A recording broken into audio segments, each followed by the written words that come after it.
In this video, I'm joined by a viewer, Jonathan Butler's his name. John Butler, you can see here. He actually ended up writing a book called Castle in the Pasture. He did quite a bit of research on his local courthouse in Grundy County, or Grundy Center would be the name of the town, in Iowa. We'll walk through a little bit of the town, pictures that I found in this, and then we'll get really into the meat and potatoes of the video and his investigation into this courthouse. I think you'll enjoy this if you're into this research. So, thanks for joining.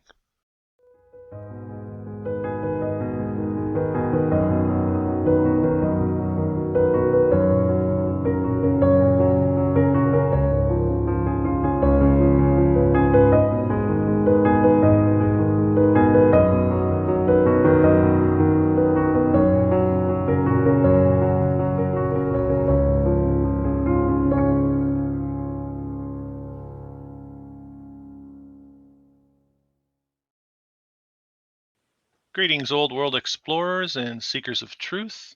Welcome to another Old World exploration. In this video, we're going to be taking a look at Grundy Center, Iowa, or Grundy County. And I'm joined by a viewer, Jonathan Butler. Jonathan, welcome to the channel, and thank you for joining me. Thank you.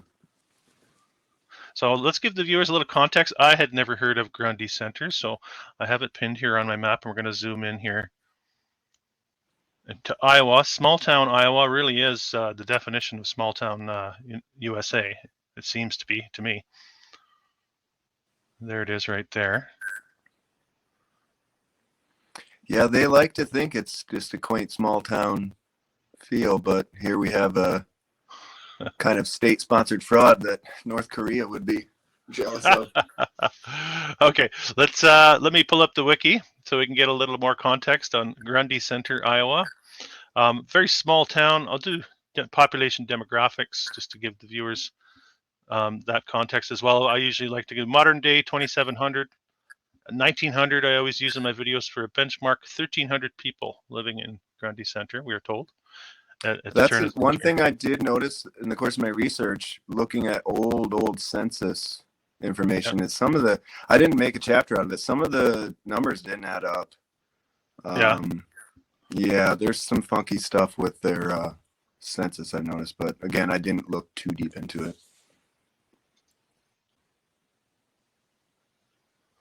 Yeah, so very small town. Very small town, and you see this all over the place, and they all seem to sort of look similar and have amazing architecture for such small places. So I read the little write-up here. Places of interest. This is really comical, I find, actually. The town has 3 public education centers, so these are the places of interest. They tell us: kindergarten, high school, or in a junior senior high school. So I'm just going to jump to the photos I saw. First of all, they give us the historical high school. The Herbert Quick Schoolhouse is a historic building in Grundy Center. So I'm going to show the viewers the Herbert Quick Schoolhouse, the historical center. I mean, that's the one you're supposed to highlight and take a look at. That's the one that they pay homage to, right? They have a whole it's like a case. It's like bookshelves with encased devoted to him at the Grundy Center Public Library. Okay. Who is he? Anyway, I don't even know. The little bit I looked into him, it just... Show you what I dug up here on Grundy Center, and we're going to get to the meat and potatoes of this. So let's show the viewers a little bit of Grundy Center. Now this right away jumps out at me as Old World. What a beautiful main street, right? Is this still up, this circular turret? Yep, sure is. Wow. Still and all of this main street, I think I saw modern day photos of a lot of this stuff too. Yeah, I think they claim to have the proverbial fire, if you want to call it that. I think it was 1886. They had the narrative behind the fire they had theirs. Same old. Yeah. You can see here even the access to the basement area, the lower area here. Right? So already we got that mud flood aspect to the region, of course. I found a brickworks. Finding a lot of these in that area as well. Old postcard of a brickwork. Yep. I often wonder if these are just repurposed or if they're modern day or their cover or a mix of both. Hard to tell, really. Good question. Mm-hmm. All right, let's go through a couple of churches and schools just to give, again, the viewers an idea of small town Grundy Center, Iowa, and what to expect there.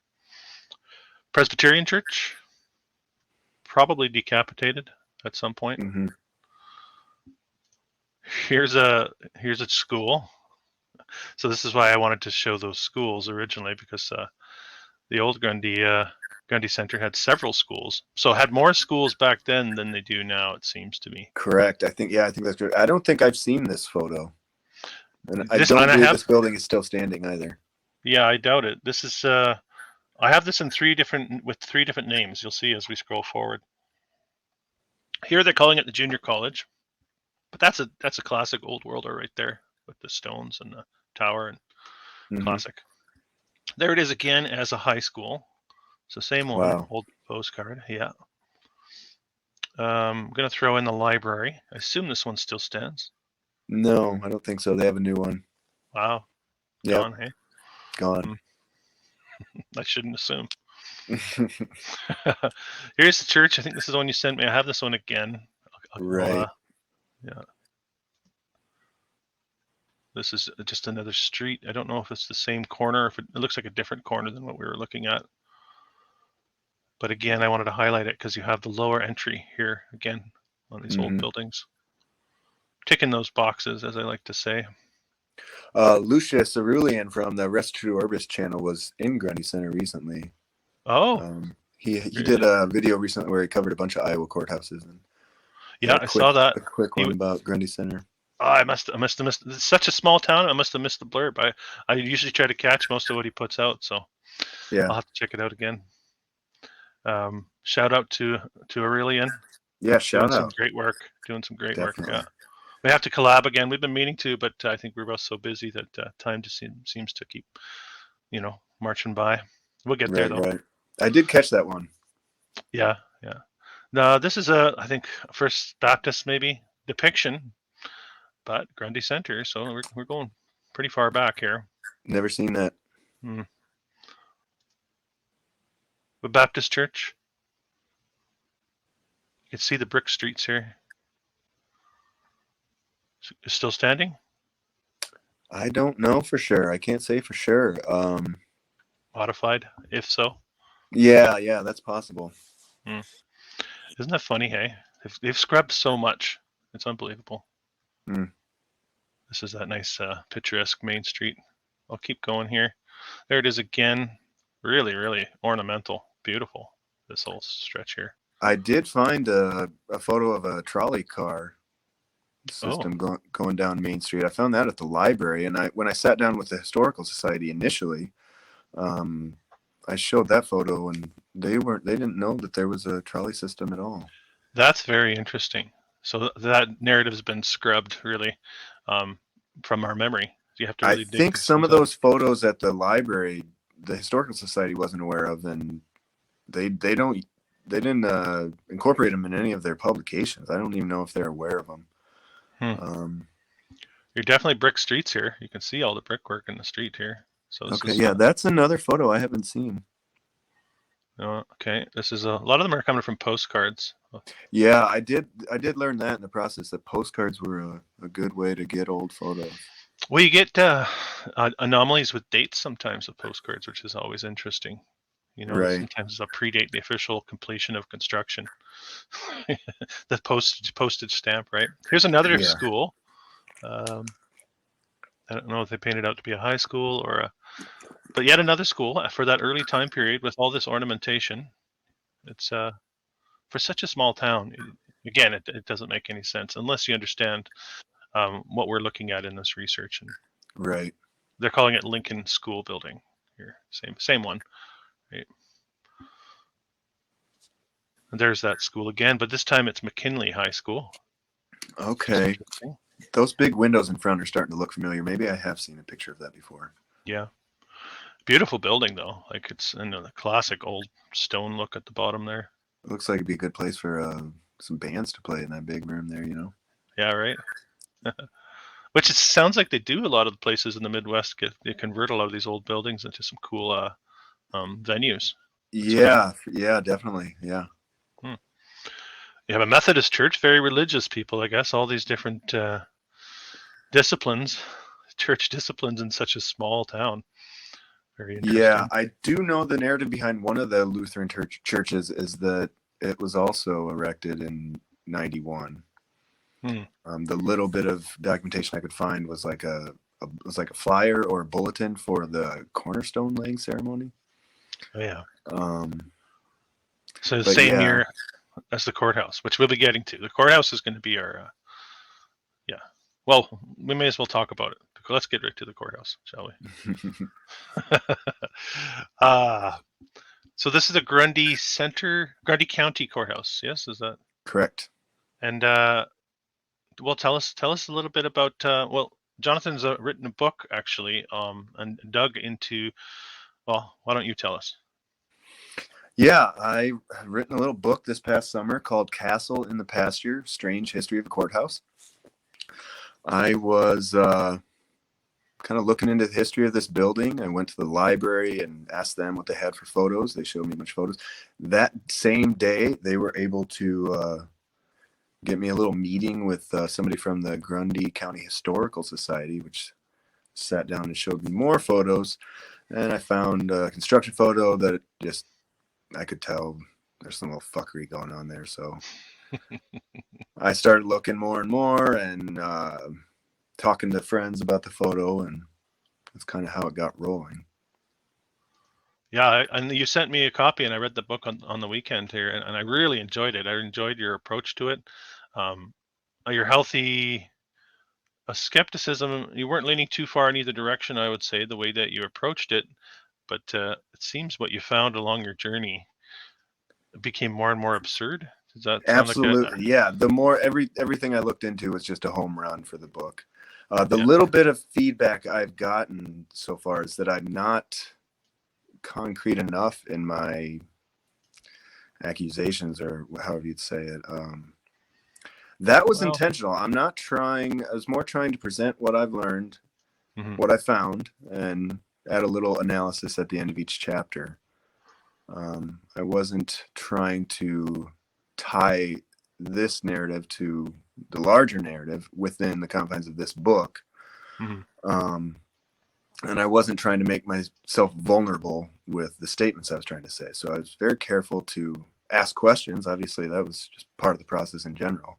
Yeah. Um, I think you presented it very well and objectively to the point where someone I think who's not really deep into this type of research can digest it and ask questions themselves. Maybe, and like you said before we started recording, maybe it'll inspire them to research in their own communities. I hope so. Yeah, I really hope so. There's so much there. In fact, in doing research for this, I found, here's a hint for old world explorers in Iowa or wherever. The Mhm. Manchester County or Delaware County Courthouse in Manchester, Iowa. Mhm. Um, it seems like a whole book could be written about that. I just the little bit I looked into that showed Let me pull some that up major so we can problems with the narrative. let's have a look at it. Delaware County Courthouse. Yeah, Man, you know what's really confusing is the naming down there. You had I don't know how many Grundy counties I found in the States, but well, it gets weirder. There's a Grundy County courthouse that was in, I think, Virginia, and it's no longer here. But they Mhm. have a model of it at their museum, Oh and the yeah, model looks very similar to the Grundy County courthouse in Iowa. yeah. And the claim is that it took the guy 2 years to make the model of the old building that's no longer around. So, Oh yeah. Let's dig on this just for a second here, just to get a little bit of backstory, because I think it's like I think part of what we're doing is trying to, like you said, trying to inspire people to check out what they've got locally, the things that make them scratch their head. This is absolutely, I think it's important to start writing books about this stuff. It's yeah, something physical that will still be around, yeah, if the power's out, and that's right. Yeah, get it it's down on a hard copy and it can't be changed, right? right, right. Like Wikipedia could be different tomorrow after we looked at this one. they might throw in the courthouse. Just you never know, right? And It it's just, like, we got to kind of become our own media. There's so many books on the shelves with inaccurate information. It's time for us to start cleaning them up, writing our own books with information yeah, that, leads us closer to the truth. yeah, no, definitely. So it's in Manchester, Iowa, Right. Yeah. So 1894. when I was one of the characters involved in the historical narrative attached to the Grundy County Courthouse, his name is William Kramer. He's an architect from Ohio. Mm-hmm. And when I was researching his life, I found wasn't much, but the one thing I did find connected him to this courthouse. Okay. An Ohio newspaper in the late or early 1890s claimed that he had gotten the contract to build this, and he had nothing to do with this. But then when you look into this courthouse and you find what architects they do claim are behind it, that doesn't make sense either. So Mm-hmm. there's definitely a story here. Yeah, it looks like it. And again, it's another very small town. These are all under Is that Britain? 5,000. Are we in Britain or Iowa? I don't know. I think this is in the Midlands in the UK somewhere, and it's Is that a guard down there? yeah. Isn't it amazing though that I don't know, like, so how did you get into this research? Let me ask you that question because I'd like to ask people. You Well, know. I'm not really a writer, and I'm not really a researcher. I can't quite call myself that, but finding that photo and finding all this stuff about the narrative, I just knew I had to do something.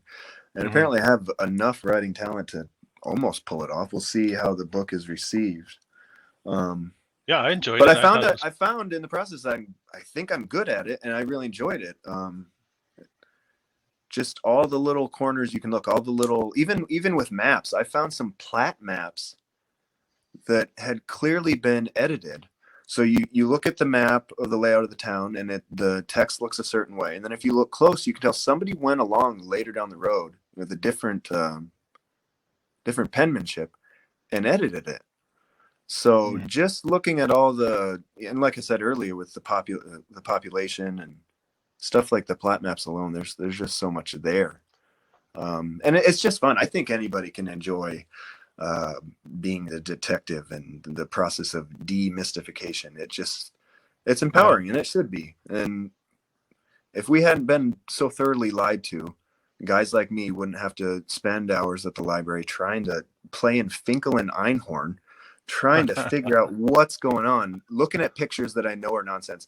And here's another thing I haven't included in the book. I might make it a note for a future edition. There's other pictures that they faked in this narrative that they did a lot better job at. And I Mm-hmm. knew it didn't add up, but it took me hours of staring at that photo to try and figure. And I'm not a photography expert. I don't have any of the equipment at my disposal yet to really analyze these photos like that. But there was one that I knew was just didn't add up, and after hours of staring at it, I finally got it. So Mm-hmm. it's enjoyable. It's enjoyable in its own right, and it can serve a function to expose state-sponsored fraud and get people to get out there and start learning, you know, Yeah. their history. Boots on the ground, independent investigators, Absolutely, right? Yeah. absolutely. Yeah, like we're not going to show the construction photo because you're going to have to get the book if you want to see that. We may do a later interview after the book is released. By the way, when do you expect that book to be out? I'm hoping to get it published within the next few weeks. As I understand it, I'll get it sent to the publisher, and then they'll send me a test copy before I can give it the Okay. go ahead, and for people can order it online. I'm starting Okay. to So consider bypassing that whole process and just making it just mailing out copies myself. We'll yeah, see how it goes. I'm learning all the bureaucratic obstacles that come with self-publishing, self-releasing a book like this. So well, yeah, it's interesting how you even just talking about publishing itself and how easy that is to control what gets published down through time and how we got to this point. You know what I mean? Like it's not really that big of a mystery when you chart it down through time. if you understand the powers that be needing to keep their control grip, I suppose you could say. You know, like there hasn't been a lot of independent sources of information in the last 100 years. That's kind of what's strange about this. And I was asking myself as I'm putting all these slam dunk pieces together, am I really the first person to just dig a little below the surface and see a giant hole? Mm-hmm. What? And I asked that question in the book. What have the state historians been doing? Mm-hmm. A guy like me, who's not a writer, not a formally trained historian, to come along and in a matter of 3 months come out with a book like this. Mm-hmm. Well, what does that say? Well, I think we know when you get into academic circles, you have to toe the line, right? Lest you be ostracized, marginalized, criticized, and all the rest of it. Right. So that's enough to keep most people in line. And the ones that don't, Sure. they usually fall out and become mavericks, and then they get discredited as conspiracy theories or whatever you want to call it, right? Right. And I felt that in writing the book. There was times when I did question myself. I was like, this is crazy. Am I crazy? Like, could this actually be what's going on? But I just followed the information. Yeah. Followed, I think it's just when you have an entire world of people chanting one mantra and all this literature chanting the same mantra, and then you come along with a little 60-page book that says no to all that. You feel this you feel little bits of self-doubt throughout the process. I'm over that now. I'm happy with the book, and I think the book speaks for itself. Mm-hmm. So yeah, that it can really mess with your head, having to be just some guy who comes along and stumbles upon this story and feeling compelled to tell it. I can relate to your story, your feelings there. When I first got into this research, there's a bit of self-doubt that creeps in, makes you question what you're doing, what you're looking at, but the more you do it, the deeper you dig in, and the more you get your heels dug in, the more confident that I got anyway. The more I saw, the more construction photos I saw, it's like blatantly faked construction photos I saw, the more confident I became that this narrative was this historical fiction is basically just that. It's they've laid a fiction over the truth. I think for us, I don't think it's as mysterious as some people who get into what we call Tartaria or whatever you want to say. It's like this mythical race of giants or something so distant from us created all this, and then we just plopped in here, and I think it's like a historical grafting, like a layering over the past that's been going on over the last 100 and whatever 50 years. It wasn't just a wham bam, here's a new society. I think it took a few wars, took a few pandemics. You know what I mean? It took all of these. It's still taking those And things that's a question I was asking myself in writing the book. When was this photo manipulated? It seems like it seems like 3 different publications came out in the 70s about Iowa courthouses. Coincidence? I don't know. Yeah. And the book that I found that constructed photo in was in one of those books from the 70s. Yeah. But the question is, when was the photo manipulated? Mm-hmm. I don't think it was in the 70s. I think maybe somebody had that photo. That's another thing too. The person who manipulated that photo may have never stepped foot in Grundy Center. Mm-hmm. There's such a copy and paste element to the historical narrative behind these courthouses that it seems like some kind of central organization was in charge of coming up with a history and coming up with construction photos. So that was a question, and that was a question I had throughout the process: is when was this done and by whom? Yeah, I can share a little bit of my experience with that, because I see a lot of construction photos with very similar writing. They usually date it to 1928. Yes, and they all look the same. Like, even though it's all over the country, it's the same presentation, which is curious. And they give you the exact date, and a lot of them they didn't. It was sloppy work. They did sloppy work in covering this up. and see, the person that manipulated that construction photo, they must have thought they were having a good day. Their boss looked at their work and said, "Ooh, good job." But they got too daring. They should have either said we don't have any, or they shouldn't have tried to draw something like that in a photo and think that for the next 150 years no one's going to come along and say bullshit. So Do you want to talk a little bit about it? Rather, I know we're not going to show it, but it has to do with the peak sure. We can just dance along with that. That looks like a drawn in wire right there. here. Yeah, it's Yeah, I don't. This is an old postcard, but the construction photo you show has two individuals on the peak of the tower. Is that correct? right. And actually, this photo here, which I have seen, but I don't think I've zoomed in, it looks Yeah. like some kind of a cymatic pattern Here, in the clock. Yeah. before it was a clock. Yeah. And strangely enough, a lot of those old photos show it without a clock or with nothing there. Just But hollow. the Yeah. shading, the coloring, and what they do to try and put in there is nonsense. So Hmm. there's something very strange about that. Interesting. Yeah, I liked it. What I saw from your interpretations. So they had the scaffold, I guess you could say. Not even scaffold. They had the toe boards. Those toe boards for the roofing, lined up here on the roof. But even the supports for the toe boards were inconsistent. So, and we've seen this actually in previous construction photos too. So the structural support is not visible. So they're not drawing everything in properly on these faked photos. That's Right? something I was trying to connect as well, is the fake narrative that we find in the literature and the photo manipulation. I think it was the same person. I think when they came along and wrote the narrative, they also made up a few photos. Mm-hmm. The Of course, that narrative makes sense. the narrative is credited to a guy named Finlayson, who was the auditor of Grundy Center. Mm-hmm. But when you read the text, it doesn't seem like it was written by a man from that time. It almost seems like it was written by someone who was trying to impersonate a man from that time. Hmm.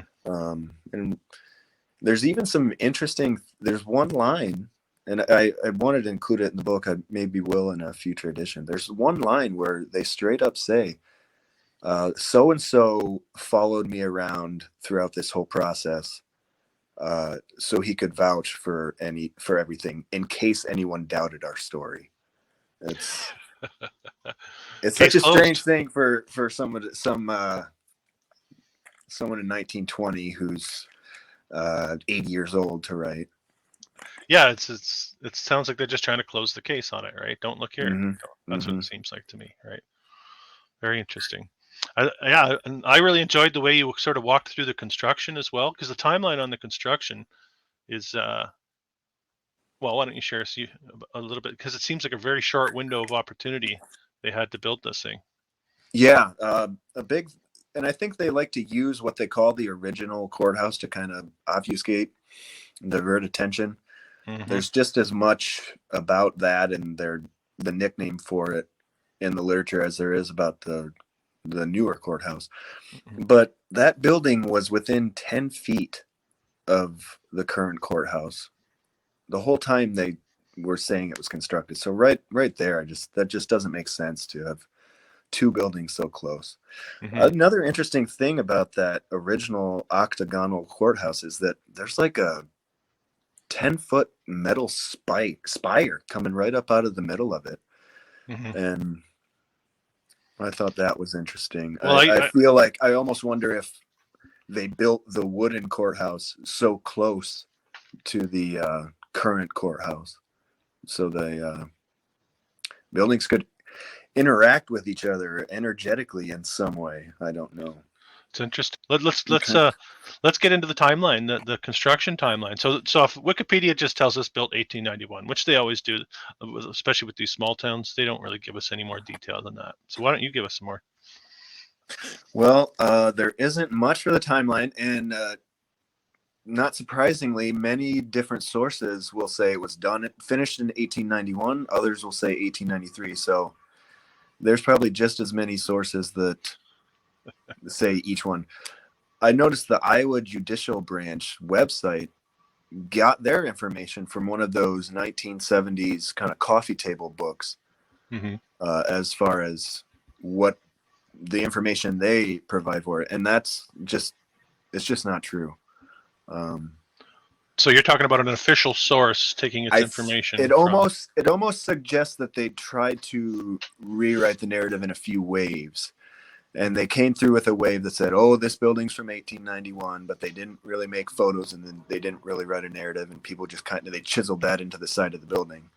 And then I Mm-hmm. feel like somebody came along at a later time and was like, "Ah, that's a little bit too narrow time. Let's come up with a narrative that makes sense." And they said, "Well, it was started in 1891 and it was Mm-hmm. finished in 1893. Let's come up with a good story." But even then, and then there's only one piece of literature that has actual dates regarding the timeline, and that is this Finlayson's letter series, which is basic.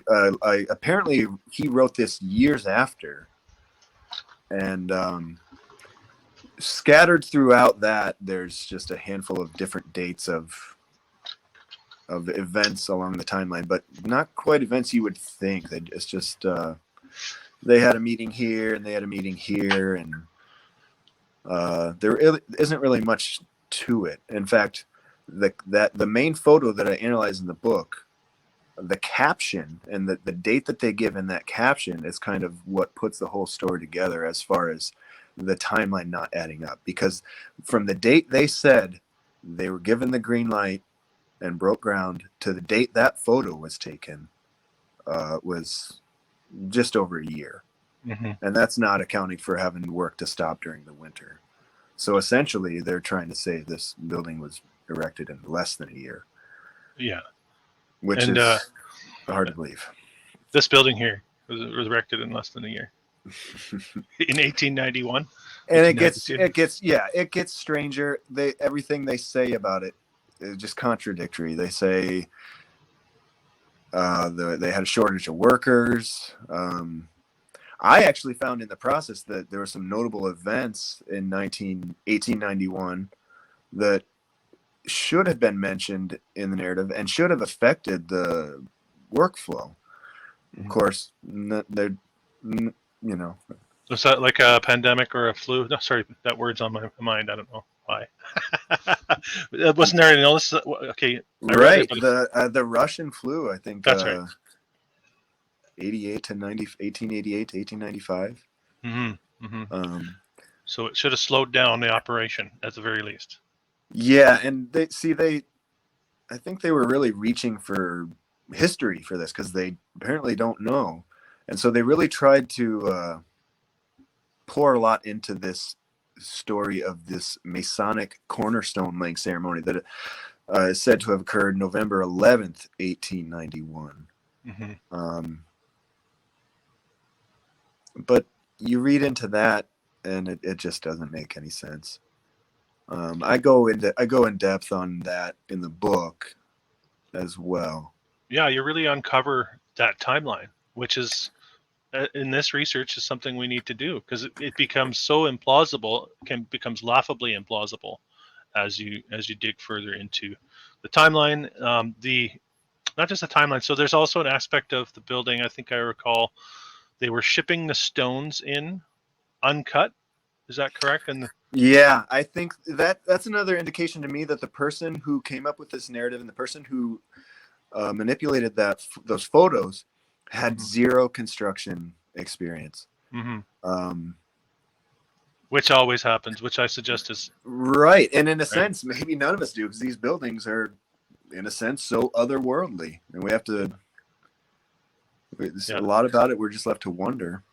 Well, so here's the problem I have too. So I was just doing this research before we started chatting this morning. Places of interest on Wikipedia. No mention of the courthouse whatsoever. Just that little school I showed at the beginning, the Herbert Quick Schoolhouse. The courthouse doesn't even come up. And I'm telling you, if I went to Grundy Center, Iowa, my place of interest would be the courthouse. Yeah. So the question is, why omit that on the Wikipedia?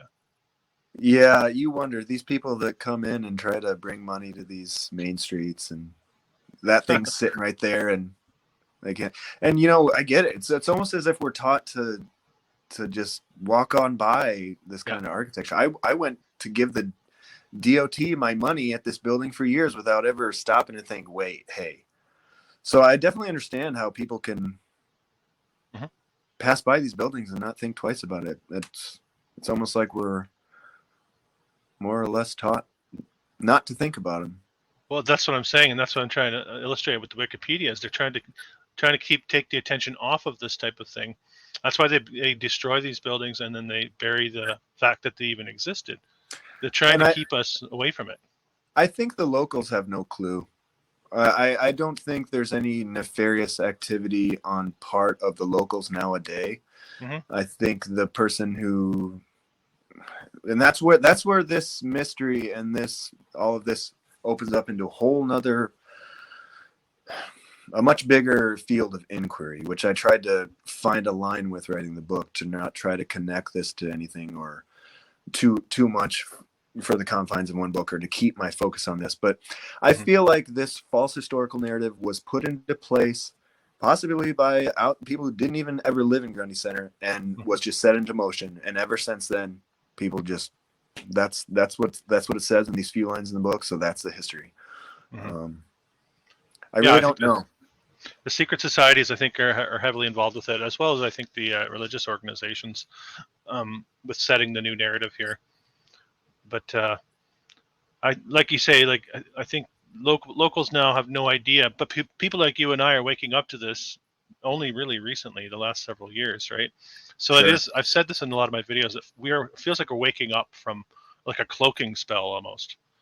Like this has been cloaked from our vision, but all of a sudden now people are like, hold on a second, this is in my Yeah. hometown, you And know? I don't think the people who concocted all these tales could foresee what the internet would allow one individual to do.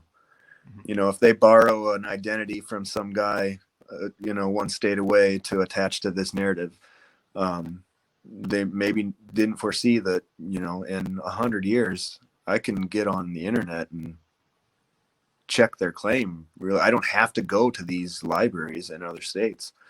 Mhm. Um, Yeah, yeah, no, so you're yeah, right. It's a game changer, right? And the very fact that you and I are able to converse, I say this a lot too in my interviews. It's like it's a web that they can't break the web. No matter how hard they try, we're connecting and we're researching and we're bringing our research together when we're inspiring each other to look. You know. absolutely. Channels like yours, John Levi, Michelle Gibson, Restude Orbis, Hmm. I wouldn't have, I wouldn't have been barking up the right tree had I not spent the past, bit of time here, taking getting offered a new perspective on the American landscape. Um, Yeah.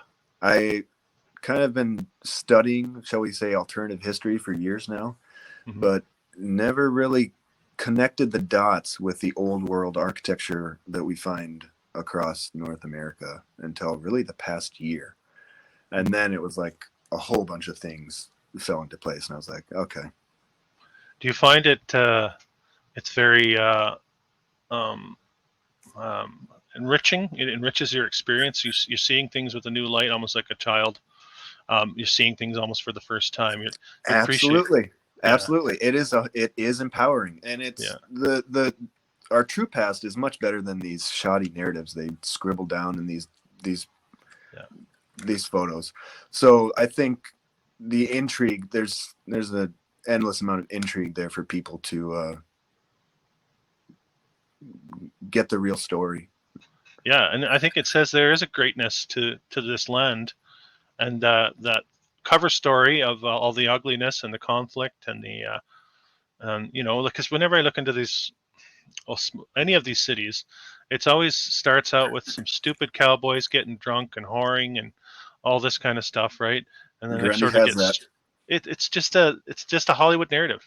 It's a Hollywood Mm-hmm. narrative to make us feel stupid and to make us keep us divided. I think really too.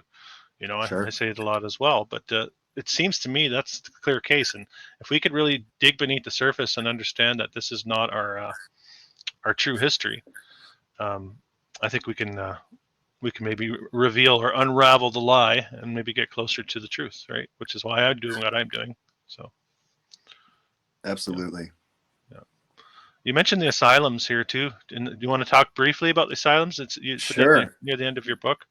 That's another thing where I had to find a stopping point because I wanted to touch upon the asylums, orphan trains, incubator babies. I wanted to touch upon those things and just to remind people of what kind of world we're looking at in these late 1890s.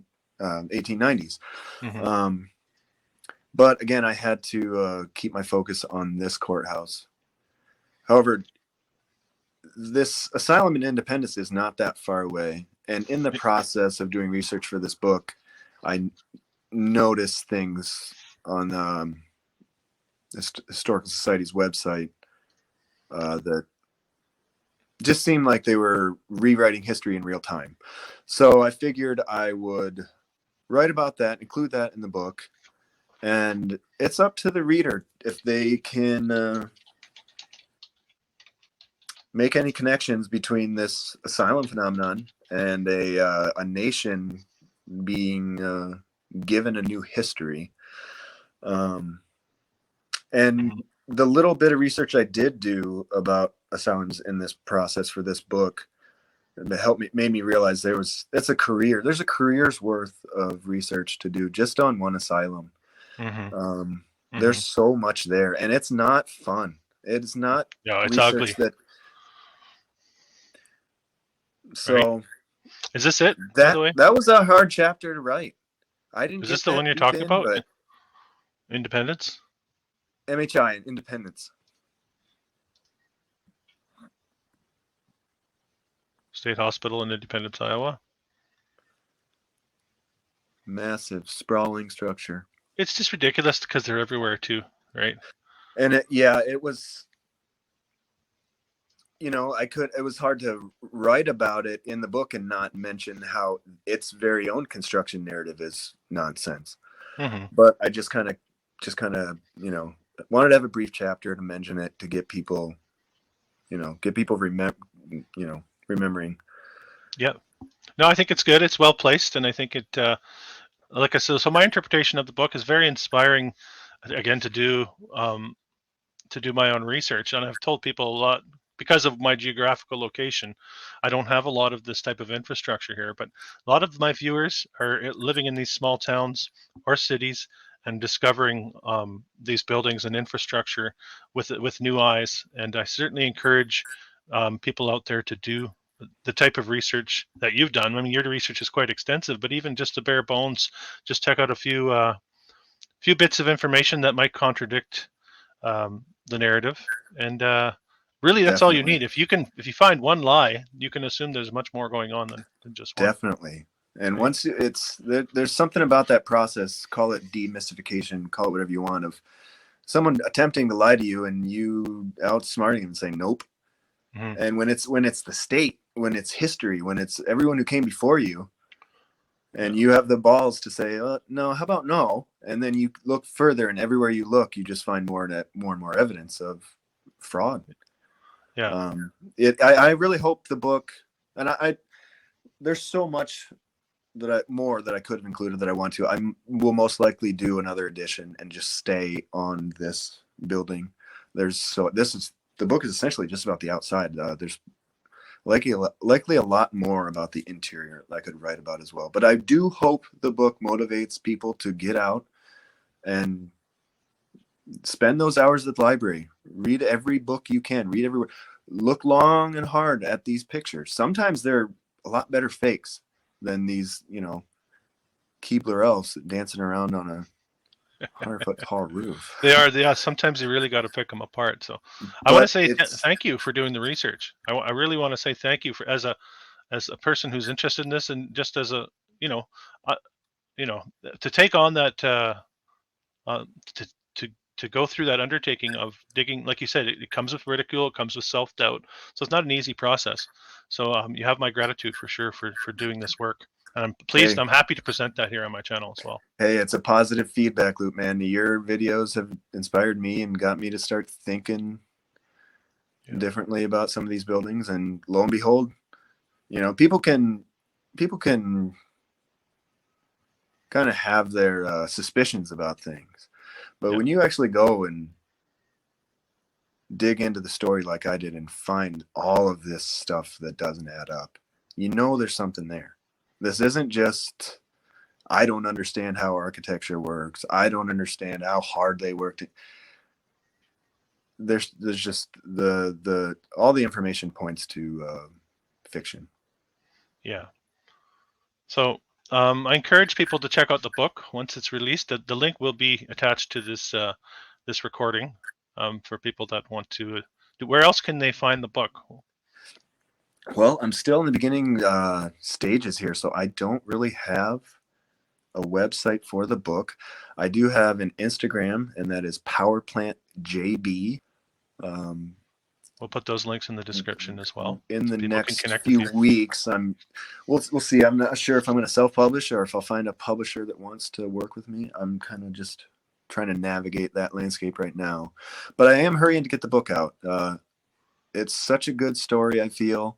Yeah, Um, I agree. I wanted to be the first to tell it, and I genuinely want more people to follow my lead here and Yeah, and I encourage people to do look the into same their too. hometown. It's And I out think there, you've people. inspired people to do that with this work. I think you've really inspired that. So I hope so. I left the tone open enough that the historical society can't pin me down. It's yeah, on them now. When they read the book, God only knows what kind of reaction people have. This If you're not familiar with any kind of alternative history, hmm I really don't know. I'll just have to wait and see. But yeah, in the process of writing this, I thought to myself that I really would like to get this book in the hands of the judge who sees cases at this courthouse. I mm, feel like their opinion would matter, and I feel like even people who work there should want to know this. No one's ever done a history on this building. That's strange enough. And hmm then here we are in 2023. Someone comes along with the history of the building. You'd think they'd want to read it, but we will see, and we will see how people react to it. yeah. Well, the book is called Castle in the Pasture. I look forward to its release. I have read it and thoroughly enjoyed it. I'm recommending it to all my viewers. Jonathan Butler, thank you for joining me here today. I'd like to do it again once the book is released, and maybe we can get a little more in depth on the story of this courthouse. Definitely, Chris. Let's get together again sometime. Thanks for joining me. Thanks, Chris.